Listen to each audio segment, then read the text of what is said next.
What's happening here? Why are you standing on the first row? Well, it is.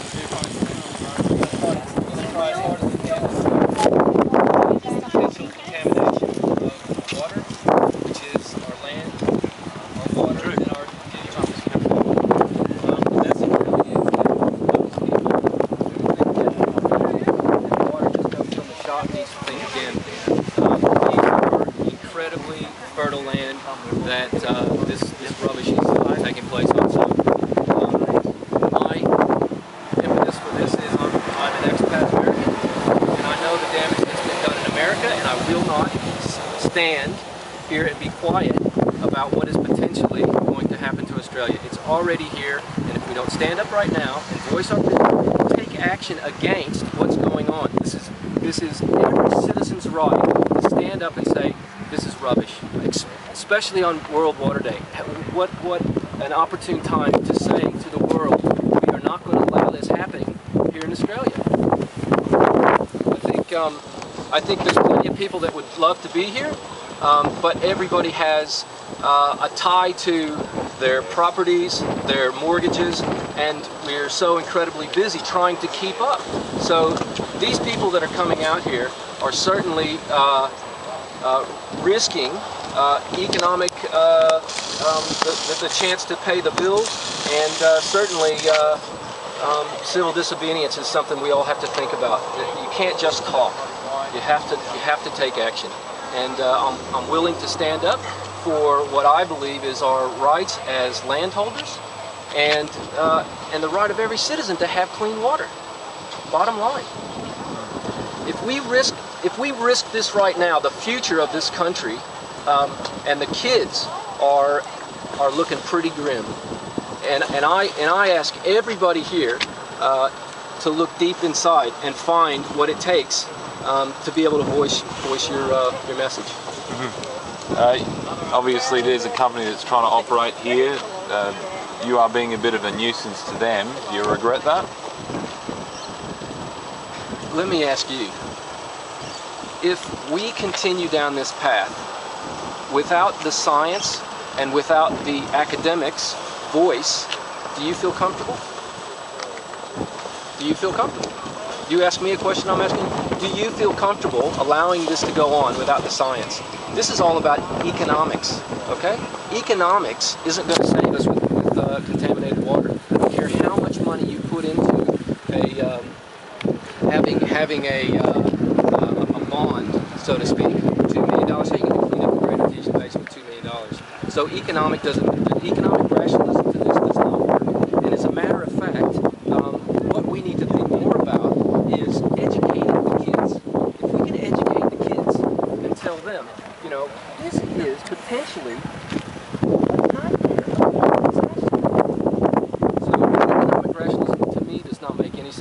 the environment, if we protect the environment, then we've got a good future ahead of us because in tough times, we can still grow our food and we still have water, you know? And if we damage that, we're in big trouble.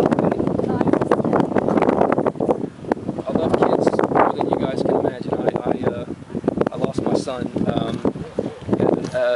He was to be born and he didn't make it. And in some ways, I use that as a powerful tool to get through my message. So we had a little hiccup and he didn't make it. So that's an important message for me. I think to tell everybody is to cherish the ones that you love, and kids to me are really special. So I'm an educator, I'm an artist, a sculptor, I'm an activist, and neither one of them take precedence over the other. I think it's all one and the same.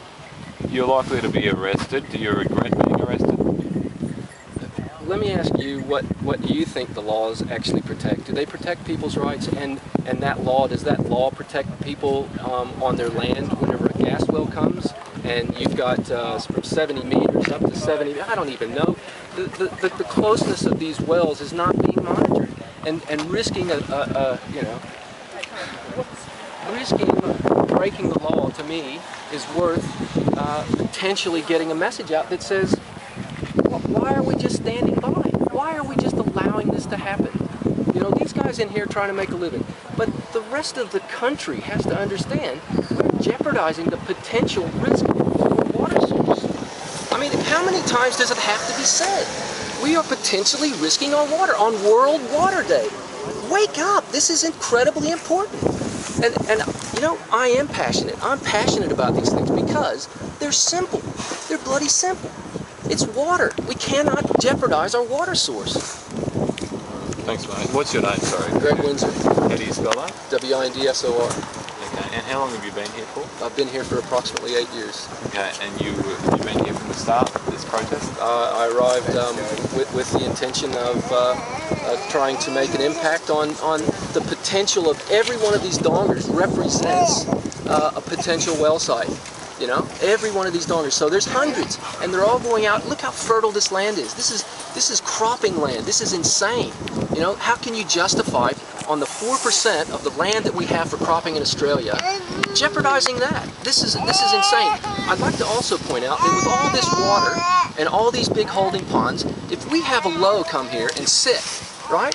And what's going to happen? We have these guys. You cannot tell me they have thought this out because this is absolutely absurd. We have holding ponds of produced water, both salt, turbidity, all the nasty chemicals. They come from underground, they put them in the ground, they have no solution, and we're supposed to accept that. Now when all this rain comes and they flood over onto the land, you can't tell me that's not going to be contaminated. In parts per billion, we need to regulate this. Who's actually watching the parts per billion going in? You know, this idea that we're going to put it back on the companies, we're going to put it back on the companies to monitor stuff on it. It's rubbish. There's no way that we've got enough people in Australia to go out to these wells and make sure they're not leaking gas. We've got wells out there. We've got pipes above the ground. They can't weld because the cheap Chinese pipes that we brought over here cannot be welded. So they sure the heck ain't going to put them in the ground. They got to leave them above the ground. Nobody's going to sign off on that if the bloody wells are the pipes are leaking. This is all insane. This is all insane. People need to wake up and understand that this is out of control. Economic gain is going sky high.